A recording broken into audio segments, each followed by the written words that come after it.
Xin chào các bạn, tôi thấy hình như đối với người Việt, ngày hoa là rất khéo làm thương mại và giàu có. Nhưng theo ý kiến của tôi, đó là chỉ thấy cây mà không thấy rừng. Hôm nay thì tôi giải thích cho các bạn văn hóa chiều vỉa hè trong cộng đồng ngày hoa.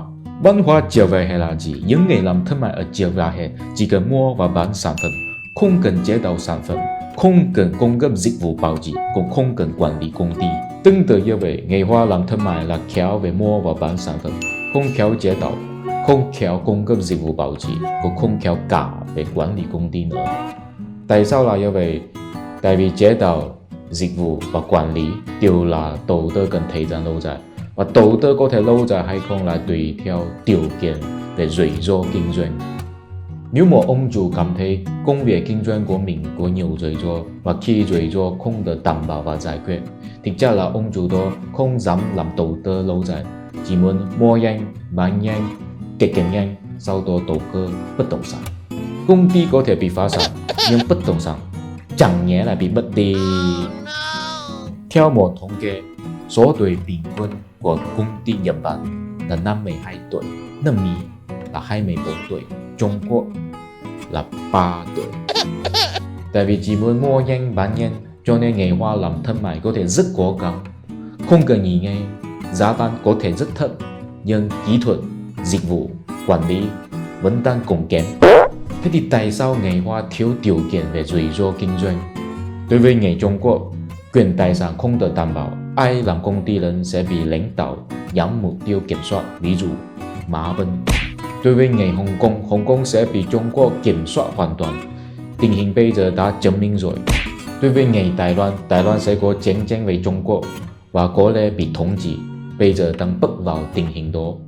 Cũng là vì vậy, giá bán bất động sản ở chỗ này cao quá, ai có tiền thì đầu cơ bất động sản tốt hơn phát triển công ty mình.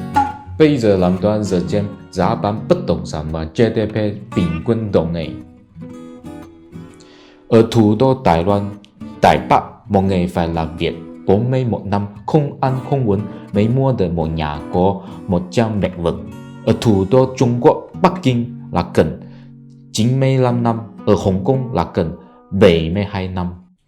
Trong thế giới này chỉ có một nơi ngày hoa là cư dân chủ yếu mà họ cảm thấy an toàn làm đầu tư lâu dài, đó là Singapore. Ở Singapore, một ngày chỉ cần làm việc 8 năm không ăn không uống thì mua được một ngôi nhà. Tại sao người Singapore cảm thấy an toàn làm đầu tư lâu dài? Tại vì tư pháp độc lập, quyền tài sản được đảm bảo và cách xa với Trung Quốc. Những điều này là do đâu? Là do chính quyền thực dân nước Anh, không liên quan gì về văn hóa Trung Quốc. Thực ra, ngày hoa ở Singapore không biết tiếng Hoa lắm. Những người thỉnh thạo tiếng Hoa ở Singapore là di dân từ Trung Quốc. Có thể nói rằng điển hình ngày hoa làm thương mại là khéo về giá bán rất thấp, không có kỹ thuật gì, không có dịch vụ gì, không có quản lý gì. Nhìn theo cốc này, văn hóa Trung Hoa xứng đáng được gọi là một nền văn minh lâu đời, tại vì giống như một cái điện vừa giả vừa ngu vừa lầy. Sao tao vừa giả vừa ngu vừa lầy, không đẹp không tốt, không có kỹ thuật, không có dịch vụ, không có dở dáng, nhưng giá rẻ, mày muốn làm không? Làm không? Đó chỉ là ví dụ điển hình của cách ngày hoa làm thương mại.